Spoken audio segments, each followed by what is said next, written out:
nós vamos falar um pouquinho a respeito sobre os sinais vitais. Vamos lá, fica atento. Então, a partir de agora, nós vamos falar do segundo sinal vital a ser estudado, pulso. Preste bastante atenção, que é um sinal vital também muito, mas muito importante, com indícios clínicos muito relevantes para que a gente possa acompanhar aí tanto uma identificação de um problema ou de uma emergência muito grande, quanto acompanhar a evolução do nosso paciente. Para a gente entender o pulso, nós precisamos entender o que é o ciclo cardíaco. O ciclo cardíaco é um evento, ou são eventos que ocorrem do início de um batimento cardíaco até o início do batimento seguinte. Nós temos como eventos participantes desse ciclo cardíaco a sístole, que é a contração dos átrios e dos ventrículos. Bem entendido que essa contração ela acontece em tempos diferentes. Então eu tenho primeiro a contração atrial, depois o relaxamento atrial e a contração ventricular.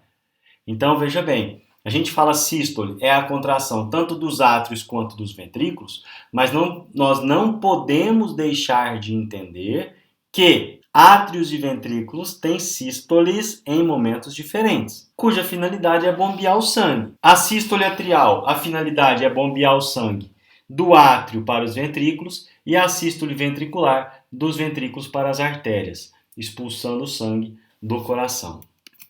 Já a diástole é o relaxamento dos átrios e dos ventrículos, que permite que a câmara, nesta fase do ciclo, se encha novamente. Então nós estamos vendo que eu tenho um momento em que o coração se contrai, chamado sístole, e eu tenho um momento em que o coração relaxa, em que o ciclo cardíaco é um evento do ciclo cardíaco em que está havendo relaxamento da musculatura. Consequentemente, a gente fala musculatura cardíaca.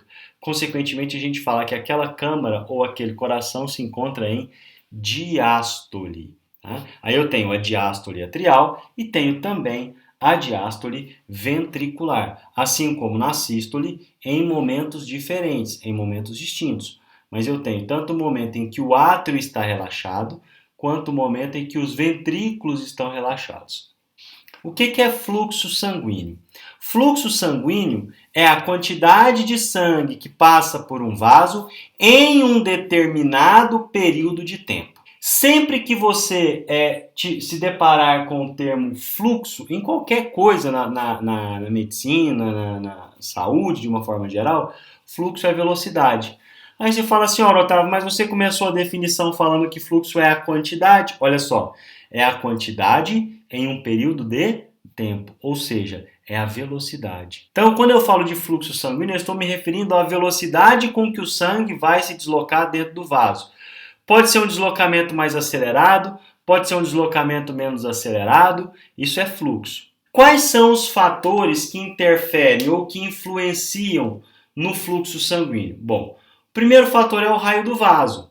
Obviamente, vasos mais distendidos, eles terão um fluxo maior se o volume for grande. Porque se for um volume muito pequenininho de sangue, esse sangue não vai passar sob pressão. Então vai ser um fluxo lento. Agora, se eu tenho um vaso pequeno, menos calibroso, mais fino, a tendência é ter um fluxo mais acelerado. Tá? A viscosidade tem a ver com a espessura do sangue. Então o sangue mais ralo, menos espesso, flui com mais velocidade, tem um fluxo maior. Um sangue, pelo contrário, mais espesso, mais grosso, tem uma viscosidade aumentada, tem uma velocidade de condução significativamente mais lenta. E, obviamente, o comprimento do vaso, né? Quanto maior o vaso, mais distante ele está do coração. Consequentemente, mais lento o sangue vai passar por ali. Então, fluxo sanguíneo é a velocidade com que o sangue passa num determinado vaso. Nós sabemos que as artérias são os vasos que recebem o sangue quando este é expulso do coração. Então, quando o coração bombeia o sangue, ele vai jogar esse sangue nas artérias. E por que nas artérias e não em veias? Porque as artérias elas têm elasticidade muito mais aumentada. Isso permite que ela se adapte muito bem à variação de força com que o ventrículo vai expulsar o sangue. Se nós tivéssemos vasos mais rígidos recebendo esse sangue que sai dos ventrículos, consequentemente, nós teríamos pressões muito mais altas. Por quê? Variou muito, a velocidade de contração aumentou, a força de contração aumentou. Se o vaso fica duro, a pressão aumenta. Então foi justamente por isso que, entre aspas, né, o engenheiro que projetou o nosso corpo, ele pensou de colocar na saída do coração as artérias e não as veias. Né? Então, olha só, é devido à elasticidade das artérias e ao bombeamento propulsor efetuado pelo coração que o sangue circula continuamente e consegue-se determinar o número de pulsações por unidade de tempo. Então, nós já estamos entendendo que nós vamos contar o número de batidas cardíacas, o número de batimentos do coração num determinado espaço de tempo, que a gente já adianta dizendo que é 1 minuto. Então, nós vamos contar quantos batimentos o coração dá por minuto. Como que a gente vai verificar isso? Procurando um pulso arterial superficial. Qual é a frequência cardíaca normal? Bom, isso vai variar de acordo com a idade do indivíduo. A gente vai considerar normal para um recém-nascido entre 120 e 140 batimentos por minuto. No lactente, ou seja, no bebezinho que está amamentando, entre 100 e 120. Da idade escolar até a adolescência, de 80 a 100. No adulto e no adulto com mais idade, em torno de 60 a 100 batimentos por minuto. Aí você fala assim, Otávio, mas para cada faixa etária tem o que é o normal? Sim, porque para cada faixa etária tem índice de necessidade metabólica diferente, força muscular diferente, estresse oxidativo dos tecidos diferentes, enfim, tanto a necessidade quanto a capacidade de demanda modifica de acordo com a idade.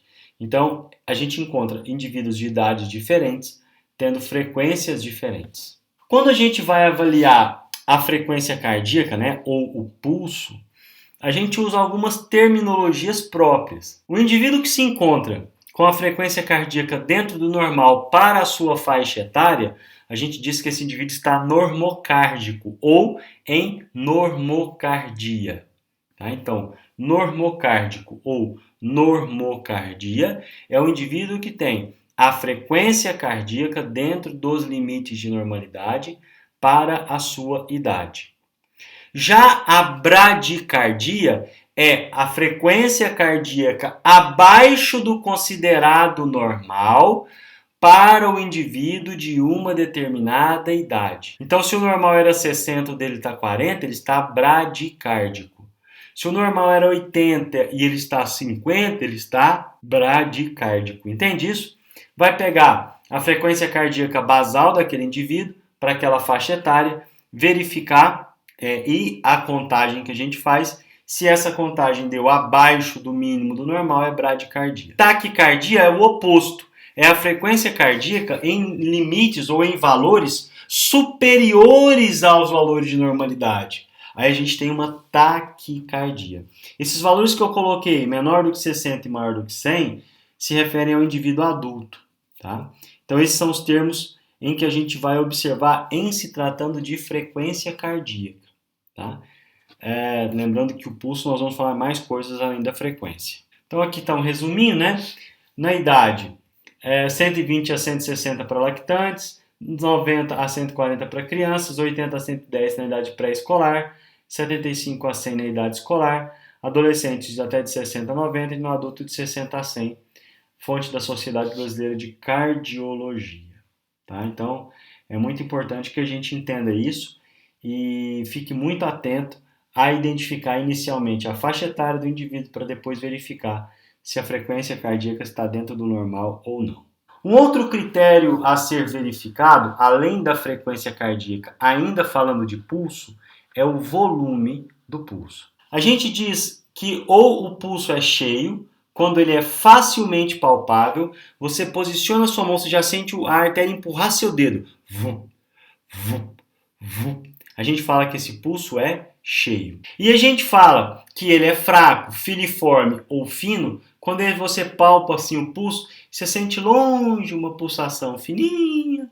Aí a gente fala fraco, filiforme ou fino. Do ponto de vista de terminologia, a gente utiliza, né, na vida diária, no trabalho, dois termos, que é taquisfigmia e bradisfigmia. No tópico anterior à avaliação do pulso, em que nós avaliamos a frequência cardíaca, eu defini para vocês taquicardia e bradicardia, sendo taquicardia a aceleração do pulso além do máximo da normalidade, e a bradisfigmia, o pulso aquém do mínimo da normalidade. Perdão, e a bradicardia, o pulso aquém do mínimo da normalidade. Quando a gente fala que o pulso está taquisfígmico, eu estou afirmando duas coisas. O pulso está acelerado, ou seja, está taquicárdico, mas também está fino. Então o pulso ele é taquicárdico e fino, ou filiforme, ou fraco. Então a gente sente que o coração está batendo mais vezes por minuto, mas em compensação os pulsos são mais finos, são mais lentos. Então a gente diz que está taquisfígmico ou em taquisfigmia. Tá? Quando eu tenho o contrário, quando eu tenho um pulso mais lento do que o normal, uma frequência cardíaca aquém do mínimo da normalidade, e ao mesmo tempo eu tenho um pulso fino, eu digo que esse indivíduo está com bradisfigmia. Tá? Ou está bradisfígmico. Então eu também estou observando duas características. O pulso está mais lento do que o normal e está mais fraco do que o normal. Então esses são os termos que usualmente nós utilizamos para classificar o pulso quanto ao volume e à frequência. E uma terceira característica da avaliação de pulso é quanto à ritmicidade. Para que a gente entenda ritmicidade, eu coloquei essa imagem, onde a gente pode notar que cada intervalo de pulso é igual na sequência. Então esse intervalo é igual a esse, que é igual a esse, que é igual a esse, que é igual a esse. Então eu tenho um pulso rítmico. É como se fosse tum, tum, tum, tum, tum. Quer dizer, o intervalo entre cada pulsação é igual. Eu posso ter um pulso com um ritmo normal, porém acelerado. Então, tum, tum, tum, tum, tum, tum, tum. Mesmo que ele seja taquicárdico, ele está rítmico. Ou eu posso ter um pulso normal, porém arrítmico. Tum, tum, tum, tum, tum, tum, tum. Quer dizer, se você contar no intervalo de 60 segundos, é possível que ele dê o valor dentro do intervalo de normalidade, mas ele não tem uma pulsação rítmica. Então, o indivíduo é normocárdico, porém arrítmico. Então veja bem, a avaliação quanto ao ritmo é uma avaliação paralela à avaliação quanto à frequência ou quanto ao volume. O ritmo é o número ou o espaço em que cada pulsação acontece. Então nessa imagem aí nós estamos vendo um pulso rítmico. Bom, já aqui nós temos um pulso arrítmico, ou seja, um pulso com ausência de ritmo normal. A gente pode notar isso muito claramente porque aqui eu tenho um intervalo, aqui eu tenho um intervalo até semelhante, mas aqui olha como o intervalo é bem diferente. Então isso fará com que as ondas, ou aliás, os pulsos cardíacos, melhor dizendo, aconteçam em intervalos irregulares. Então nós não podemos afirmar que esse indivíduo tenha um pulso rítmico, porque não é a verdade. Ele tem um pulso arrítmico, e isso não é uma condição de normalidade. Fatores que influenciem ou que influenciam a verificação ou resultado do pulso, né? Bom, obviamente, se o indivíduo praticou uma atividade física, o pulso, a princípio, estará acelerado. Então, a menos que esse seja o seu desejo, melhor dizendo, ou seja, a menos que efetivamente você realmente queira verificar como o pulso do indivíduo se comporta durante uma atividade física, não se deve verificar o pulso de ninguém logo após realizar atividade física. Eu não posso dizer que o indivíduo está taquicárdico depois de ter feito o exercício. Espera-se que realmente esteja. Agora, se eu estiver avaliando a resposta do coração frente a um exercício físico, aí sim eu vou avaliar o pulso nessa situação. Indivíduos com quadro de dor aguda, principalmente dores muito intensas e quadros de ansiedade instalados, né? Esses indivíduos eles tendem a estar taquicárdicos também. Então eu não posso afirmar que esse indivíduo normalmente é taquicárdico, verificando esse pulso nesses momentos de ansiedade e de dor.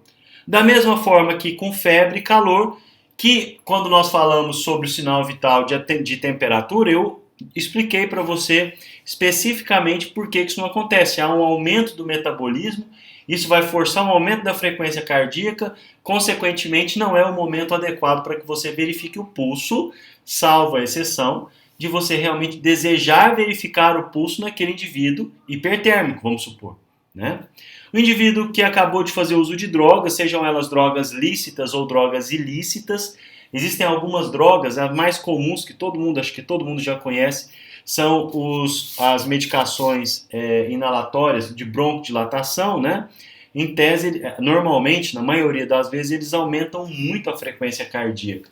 Então é comum os indivíduos em uso de drogas, sendo elas lícitas ou ilícitas, se encontrarem em taquicardia em uma determinada etapa, né?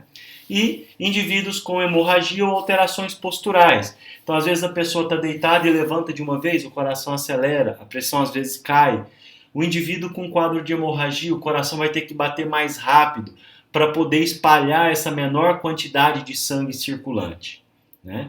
Então, nessas condições, a gente não pode afirmar que o indivíduo seja taquicárdico ou bradicárdico. A gente afirma que ele está taquicárdico ou bradicárdico, mas essas situações podem, com bastante tranquilidade, explicar a razão disso. Então a gente não pode afirmar que o problema seja cardíaco efetivamente, né?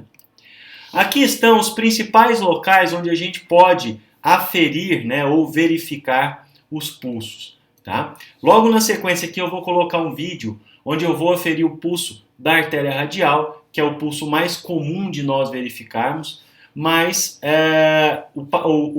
a técnica de aferição ela é a mesma em qualquer uma das artérias que você resolver palpar. Lembrando que o pulso ele tem que ser arterial, porque apenas na artéria o sangue passa por pulsação. Nos outros vasos o sangue vai escorrendo fluidamente, né? Então aqui nós temos uma palpação da artéria radial, a gente vê que os dois ou três dedos podem ser utilizados, a gente apenas evita o uso do polegar, tá? Então 2 ou 3 dedos podem ser utilizados aqui bem sobre o osso rádio, apertando o dedo e a gente verifica a pulsação. Aqui o pulso carotídeo, você vem deslizando o seu dedo pela linha média do pescoço e desvia lateralmente quando chegar mais ou menos no meio do caminho. Você vai achar um pulso muito forte, que é o pulso carotídeo. Na região inguinal, tanto direita quanto esquerda, a gente encontra o pulso da artéria femoral.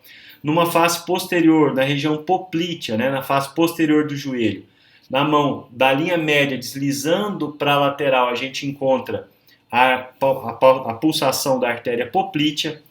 No meio do dorso do pé, a gente encontra a artéria pediosa e na face lateral do maléolo lateral, a gente encontra a artéria tibial posterior. Todas essas artérias podem ser palpadas e as alterações devem ser anotadas. Então, digamos que a artéria poplítea à esquerda esteja normal, mas a pulsação da artéria direita esteja diminuída, né? A gente esteja com um pulso filiforme. Opa! Sinal de uma obstrução arterial ali, né? Então, os pulsos devem ser feitos sempre comparativamente e todos os pulsos devem ser palpados. Como é que é o procedimento para a aferição do pulso? Bom, como qualquer outro procedimento, a gente deve lavar as mãos e informar ao paciente o que será realizado com ele, né? O paciente sentado ou deitado, a gente escolhe 2 ou 3 dedos médios da mão, localiza a artéria desejada, pressiona levemente durante 1 minuto e verifica a contagem desses pulsos. Lembrando que a gente não verifica apenas a contagem, verifica o volume e o ritmo também. Presta atenção no vídeo que eu vou demonstrar para você uma aferição da artéria radial. Bom, para a aferição do pulso radial, eu sigo a linha do meu polegar, passo pelo punho e eu vou encontrar logo aqui no início uma fossa no rádio. Com 2 ou 3 dedos, eu comprimo essa fossa por 1 minuto e verifico frequência, ritmo e volume. Alguns autores e alguns médicos e fisioterapeutas pedem que a gente flexione levemente a mão para a gente poder diminuir a ação dos tendões localizados nessa região. Passado 1 minuto, eu retiro o dedo e faço o meu relatório. Obviamente, antes da realização dessa técnica, é fundamental que nós lavemos as mãos e expliquemos ao paciente o procedimento que será realizado. Em todas as outras artérias, como as demonstradas durante a aula que estamos fazendo, o procedimento é o mesmo, só muda a localização de cada uma dessas artérias.